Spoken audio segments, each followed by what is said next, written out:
But, I mean, talking about things that give me total sort of cringe has been the CM Punk story. I don't know if you've come across that at all this week. Well, he's kind of done a bit of a David Brenton turn up with a dog.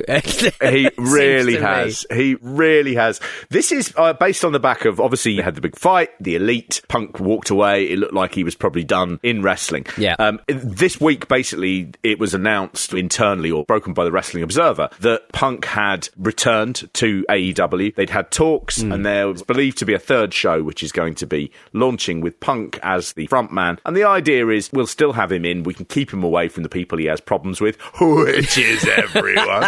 And then, you know, he can come back. So this is broken. We know that Punk will be returning. It seems more than a likelihood. Right. And then suddenly he turns up at a WWE show. Yeah. Backstage, filmed in the car park, talking to Tamina, who obviously had to come out and sort of go, yeah, they say you can probably come in there. And it's just, he's been texting everyone, just going, hey guys, outside, someone going to swing by.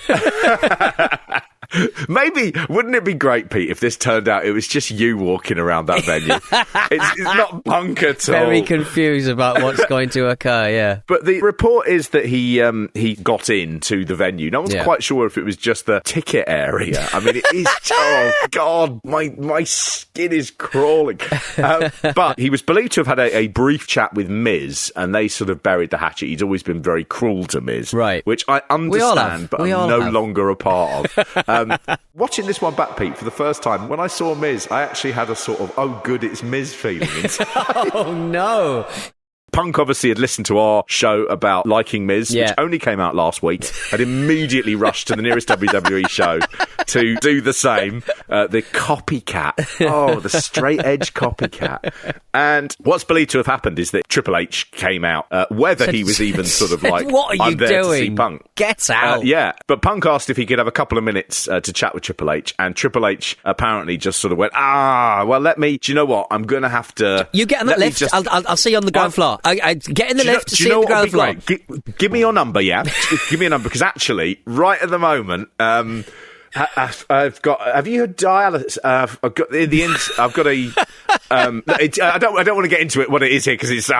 Just give me a number, or you know. So he does that, and then basically they have to escort him out off the premises to say, unfortunately, the big man, i.e. Vince McMahon, has said no chat will be possible. Now the reason for that chat is not because this guy is absolutely embarrassing. They have had many problems over the years with contract tampering. Yes, allegations, and there's been, you know, AEW have reminded WWE at various points not to have chats with talent that they are under contract to them. And so they obviously are just like, well, this is very public. This is very obviously going to be contract tampering. So we need to get him out of here. And they did. But what did Punk think would happen? Well, I mean, he presumably has the phone number and access details of 1 million different people inside the WWE. Is this almost everyone? Is this just a weird work or a weird angle or a like what is this? I saw it being billed as CM Punk's Brian Pillman moment, when Brian Pillman did the loose cannon act where he would flip-flop between the two, and he was playing being a crazy guy, but it was a work, and it was brilliant, and you could look at that angle and say it changed a lot of stuff in the business, and it never ever sold a single ticket. With Punk, I think that I mean, this is not, as far as I would feel, anything to do with AEW. AEW do not want to get into that thing of looking like they're doing stunts at the expense of WWE. They run entirely independently as far as they can. They almost pretend WWE doesn't exist at AEW, in the same way that WWE has always done with competitors. And I think that they take that moral high ground. This is just CM Punk being CM Punk. Yeah. I mean, at the moment where everyone says he's coming back, what does he do? He does another pipe bomb. The pipe bomb promo, you know, is the one where he sat down and he dropped a few home truths in WWE, and that's followed him through his career. Pipe bombing now that he does is he just has a pipe bomb explode in his own underpants, and it just devastates his entire torso every time. And it is, I mean, it does make it exciting. But again, it's one of those things that is very much the only tickets that are sold are by people going, oh, maybe he'll turn up. And actually, in the long run, I think it's one of those things that doesn't really do anyone any good. Yeah. But just next time, just ring ahead. John I'm not going to call ahead. I'm not going to call ahead. Hey, John, good to speak to you. Yeah, sorry about how I was when we worked together.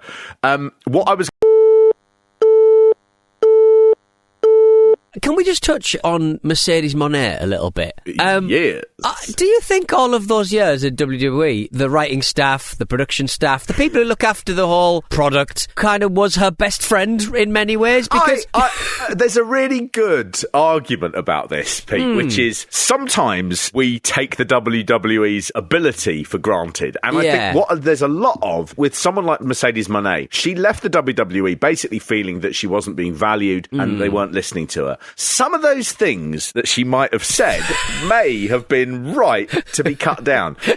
So, to commemorate such an amazing, glorious, historic event, I want to sing my Itchy Bot #1 hit. Do you mind? Okay. Chotomo, choto, choto. Me, me, me, me, me, me, me. Me, me, me, me, me, me. Me, me, me, me. Okay, I'm ready. She is so cool and so sort of perfect when you don't give her full creative freedom. Because what happens is she ends up having a bad name, B, a press conference where she starts trying to sing along the lines of Miu is a loser, and it's just excruciating where it doesn't take off, and she doesn't quite know what to do. And every sort of video she posts now is something a little bit cringy that you just go, oh... It's just been an absolutely amazing experience here in Japan, and I just cannot wait to come back, but I cannot wait to come back to the USA so I can roll up a big one, smoke one, roll one again, and go to Long Beach, baby, where you can go to my cousin's house, Snoop Dogg! Somebody needs to just go, let me just manage this bit of it, all right? Let me just manage this bit of it. You're not good at this. It's a bit weird, isn't it? It's a bit weird. And you get the impression, you sort of go, I sort of see why they've pushed Becky Lynch now. You know, she can handle this. And I can sort of see why Sasha Banks, they've never kind of go, just go out there, do your stuff. Yeah. You know, just totally go out and do it. Because with New Japan, they don't put a lot of stock in the out-of-ring stuff. Like, they don't put a lot of money. They don't put a lot of production stuff. They can't seem to microphone anyone up properly. They're always just, and I'll get you, fucking wrestler, I'm going to do it. And it's always off mic. It's always terribly mic'd. Can't really hear. It's got a lot of echo in the room. Awful. I mean, not being sort of like culturally insensitive, but I think once she gets to the end of her bits, the Japanese look at each other and go, oh, that's probably how it's done in America. Fine. That's you know what you're doing. Yeah. You've been doing this for a long time. You know, it is funny, isn't it? Oh, man. And a 1, a 2, a 1, 2, 3. My you sucks. My you sucks. My you